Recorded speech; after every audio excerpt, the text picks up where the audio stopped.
أعوذ بالله من الشيطان الرجيم بسم الله الرحمن الرحيم۔ دین کی جب بات ہو رہی ہوتی ہے تو قرآن کی بات ہوتی ہے، حدیث کی بات ہوتی ہے، اور کچھ لوگ حدیث کے نام پر من گھڑت روایات پیش کرتے ہیں اور آپ کہتے ہیں کہ یہ صحیح نہیں ہے، یہ موضوع ہے، یہ ضعیف ہے۔ تو اس کے مقابلے میں پھر جب آپ کوئی حدیث سناتے ہیں تو پھر وہ بھی کہتے ہیں کہ پھر اسے کیوں صحیح مان لیں، اور اس طرح کافی ساری جگہوں پر یہ معاملہ ہوتا ہے کہ آپ کسی کو کوئی حدیث سناتے ہیں تو اس میں شبہ پڑتا ہے، لوگ ماننے کے لیے تیار نہیں ہوتے کہ یہ حدیث صحیح ہے، ضعیف ہے، یا آپ نہیں جانتے اور آپ کو کوئی حدیث بیان کرتا ہے تو مسئلہ ہوتا ہے کہ یہ حدیث صحیح ہے یا ضعیف ہے یا خود موضوع ہے۔ تو یہ مسئلہ مسلمانوں کے لیے سمجھیں شروع سے چلا آ رہا ہے۔ جب احادیث کی کتابیں مدون ہوئیں یہ مسئلہ آ رہا تھا لوگوں کے لیے۔ اللہ تبارک و تعالیٰ نے مسلمانوں کے لیے ایک ایسی ہستی کو منتخب کیا جس نے یہ مسئلہ حل کر دیا۔ یہ مسئلہ ایک بہت بڑا مسئلہ تھا۔ آپ کو لوگ ضعیف موضوع روایات پیش کر دیتے تھے کہ یہ مانیں، یہ حدیث ہے، یہ آپ کی کتاب میں لکھی ہوئی ہے، یہ اہل سنت کی کتاب میں لکھی ہوئی ہے، تو آپ پریشان ہو جاتے تھے کہ اس مسئلے کا حل کیا ہے۔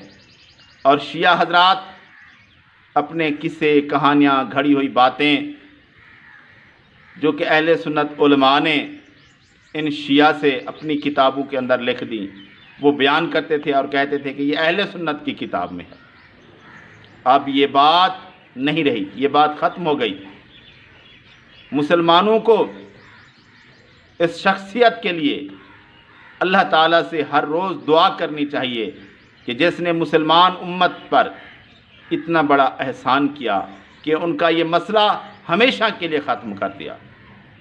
اللہ تعالیٰ نے جس ہستی کو منتخب کیا وہ ایک ہندو گھرانے میں انڈیا کے اندر اعظم گڑھ میں پیدا ہوئی۔ والدین نے نام بانکے رام رکھا، لیکن اللہ کو کچھ اور منظور تھا۔ اللہ تعالیٰ نے کچھ اور کام لینا تھا اس سے، تو جوانی میں مسلمان ہو گیا۔ اس کی ہسٹری پوری وہ تو کتابوں کے اندر ہے، میں وہ یہاں بیان نہیں کر رہا۔ وہ مسلمان ہو گیا اور انڈیا کے اندر مدرسے میں تھوڑی سی تعلیم دینی بھی حاصل کر لی۔ اس کے بعد اس کا داخلہ مدینہ یونیورسٹی میں ہو گیا۔ ادھر سے ڈگری مکمل کرنے کے بعد اس نے پھر ماسٹر کی ڈگری مکہ مکرمہ کے اندر ام القری یونیورسٹی سے حاصل کی، اور اس کے بعد پی ایچ ڈی ازہر یونیورسٹی سے کی۔ یہ تو تھی اس کی تعلیم، لیکن اللہ تبارک و تعالیٰ نے اس شخص سے بہت سارا کام لیا۔ مدینہ یونیورسٹی میں پروفیسر رہا، مسجد نبوی کے اندر درس دیتا رہا، لیکن اس کے کام بہت بڑے تھے۔ ایک تو مسلمانوں کے لیے شیعہ اور کچھ غیر مسلم کی طرف سے یہ سوال اٹھایا جاتا ہے کہ ابو ہریرہ رضی اللہ تعالیٰ عنہ سے اتنی روایات کیسے آ گئی؟ تو انہوں نے اس پر بھی تحقیق کی، اور اس کے بعد لوگوں نے اس کی تحقیق کو آگے بڑھایا اور واضح کر دیا کہ ابو ہریرہ رضی اللہ تعالیٰ عنہ سے اتنی روایات نہیں ہیں جتنی مشہور ہیں، اور ان سے تقریباً 1500 کے لگ بھگ کل روایات ہیں، اور ان میں سے بھی بعد کے لوگوں کی تحقیق جو ان سے آگے بڑھائی گئی، یہ بات ثابت ہو گئی کہ ان سے کل تقریباً 8 روایات ہیں جن میں وہ اکیلے ہیں، باقی روایات میں ان کے ساتھ اور صحابی بھی شامل ہیں۔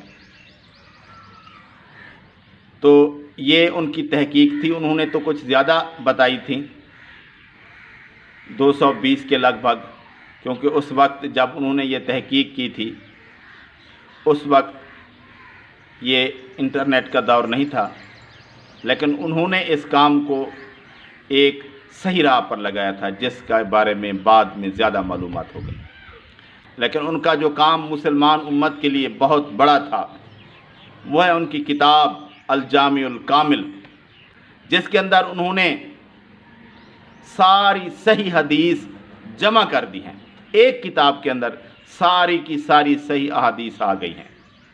اب آپ کو کسی اور کتاب کا حوالہ مانگنے کی ضرورت نہیں ہے۔ آپ کو کوئی حدیث بیان کرتا ہے، آپ کہیں کہ کیا الصحیح الکامل کے اندر یہ حدیث موجود ہے؟ اگر ہے تو ٹھیک ہے، اگر نہیں ہے تو پھر وہ حدیث صحیح نہیں ہے۔ انہوں نے اس کتاب کے اندر 16,546 صحیح احادیث جمع کی ہیں، جو کہ ساری کتابوں سے تقریباً 200 کتابوں سے انہوں نے یہ حدیثیں نقل کر کے اس کتاب میں جمع کر دی ہیں۔ جتنے بھی صحیح احادیث تھیں وہ انہوں نے جمع کر دی ہیں۔ 100% کام بے شک نہیں کہا جا سکتا، کیونکہ 100% مستند کتاب تو قرآن مجید ہے، لیکن اس کو 99% تو کہہ سکتے ہیں، وہ بھی یہی کہتے تھے۔ تو یہ کتاب احادیث کی مکمل صحیح احادیث کی کتاب ہے، اور اس کے اندر انہوں نے بغیر نمبرنگ کے سمجھ لیں، ویسے تو ان کی حدیثوں کے بھی نمبرنگ نہیں لگی ہوئی، بعد میں ہو جائے گی، نقطے دیے ہیں، پوائنٹ دیے ہیں ہر حدیث کے، لیکن اسی معاملے کے اندر لوگوں کے اندر جو ضعیف روایات مشہور تھیں انہوں نے بغیر نقطوں کے نیچے وہ احادیث بھی درج کر دیے ہیں جو ضعیف ہیں۔ وہ 3,000 ہیں تقریباً احادیث، وہ اس کیٹیگری سے ہٹ کر ہیں جو انہوں نے اصل کتاب میں جمع کی ہیں، اور بغیر نمبرنگ کے سمجھ لیں وہ حدیثیں بھی موجود ہیں جو کہ ضعیف ہیں اور اس بارے میں مشہور ہیں۔ انہوں نے اس کی وضاحت کتاب کے اندر کر دیا۔ وہ تقریباً 3,000 احادیث اس کے علاوہ ہیں جو صحیح روایات ہیں، اور ان کے بارے میں وضاحت ہے کہ یہ ضعیف روایات اس بارے میں مشہور ہیں، اور صحیح حدیث کو انہوں نے ایک نقطے کے ساتھ لکھا ہے کہ یہ صحیح حدیث ہے، اور اس کو فقہی ترتیب سے جمع کیا ہے۔